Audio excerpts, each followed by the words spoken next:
They say healing is beautiful.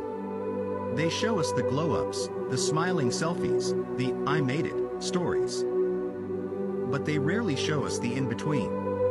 The nights you lie awake, asking yourself, what's wrong with me? Why does it still hurt? Why do I feel like I'm going backward?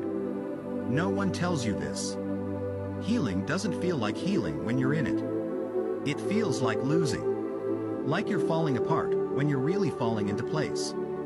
It feels like confusion. You don't know who you are anymore. You look in the mirror and miss someone, but you're not even sure who. You start grieving things that never even happened. Lives you could have lived. People you could have been. Versions of yourself that only existed in imagination. You scroll past people who seem to be doing better, and you wonder if you missed the turn. If healing worked for them, but not for you. Let me tell you now. You're not late. You're not failing.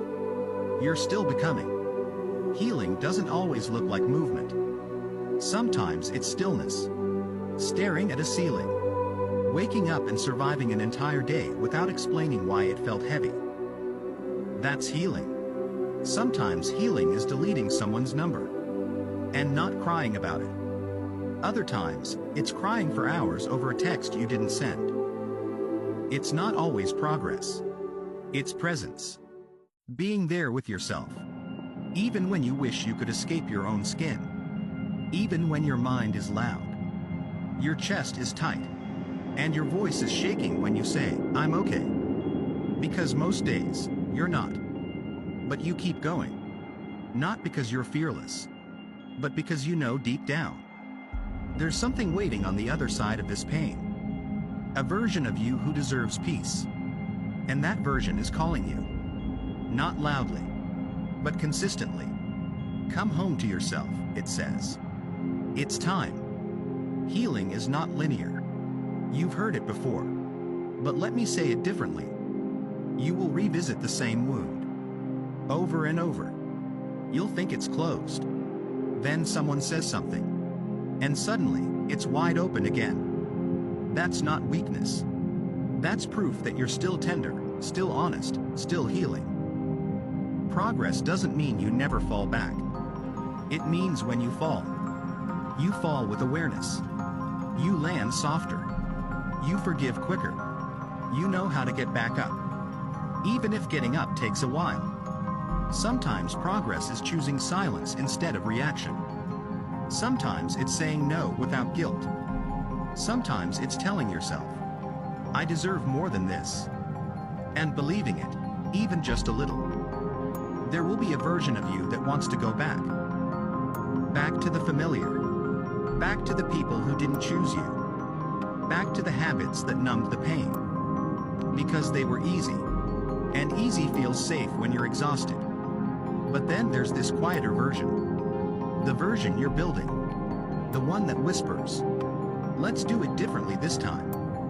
This war inside you, between who you were and who you're becoming, is not a sign of failure. It's the birthplace of transformation. You don't have to have it all figured out. You just need to choose yourself. One moment at a time. Sometimes you'll wake up and doubt everything.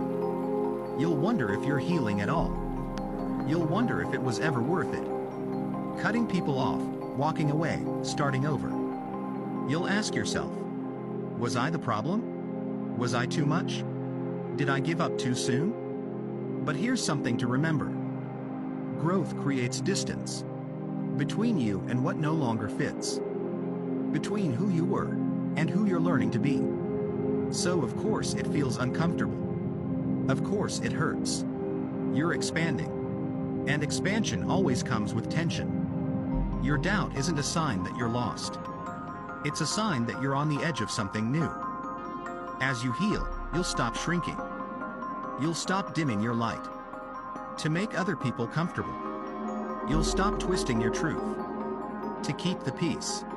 You'll start saying things like, no, I don't want that. Yes, I need space. I don't owe you my silence anymore. And some people, they won't like this version of you. Because she doesn't people please. Because he sets boundaries. Because they no longer self-abandon just to be loved. But let them go. Healing will make you more honest, more intentional, more you. And the people meant to stay, they won't need the old version of you to feel safe. They'll meet you exactly where you are. And they'll love you there. There's a moment, quiet, small, and unannounced, when you realize you're not surviving anymore. You're living. You catch yourself laughing, and it's real. You look in the mirror, and you don't wince. You walk into a room, and you don't scan it for who might hurt you. You feel safe.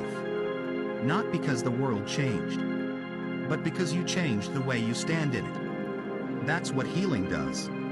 It doesn't erase the pain. It makes space for joy beside it. It lets both exist. Grief and gratitude. Fear and courage. The past and the future. Healing isn't loud. It won't get you applause. No one throws a party when you finally stop people-pleasing. No one celebrates the moment you learn how to sit with yourself in silence. But you'll feel it. In the way you breathe deeper. In the way you protect your peace. In the way you finally learn how to love yourself. Without conditions. This is a quiet revolution. One that happens in small moments. Behind closed doors. Without validation. Without proof. And still, it changes everything. If you're tired, I see you. If your heart feels heavy, I feel you. If you're doing your best to heal, to move forward, to grow, even when no one notices, I'm proud of you. Because what you're doing, it's sacred. Not everyone will understand your journey. They don't need to. This path wasn't built for them. It was built for you. So keep going. Even slowly. Even shakily. Even when it hurts. Keep going. You're not broken. You're becoming. And every single step, even the backward ones, are part of the way home.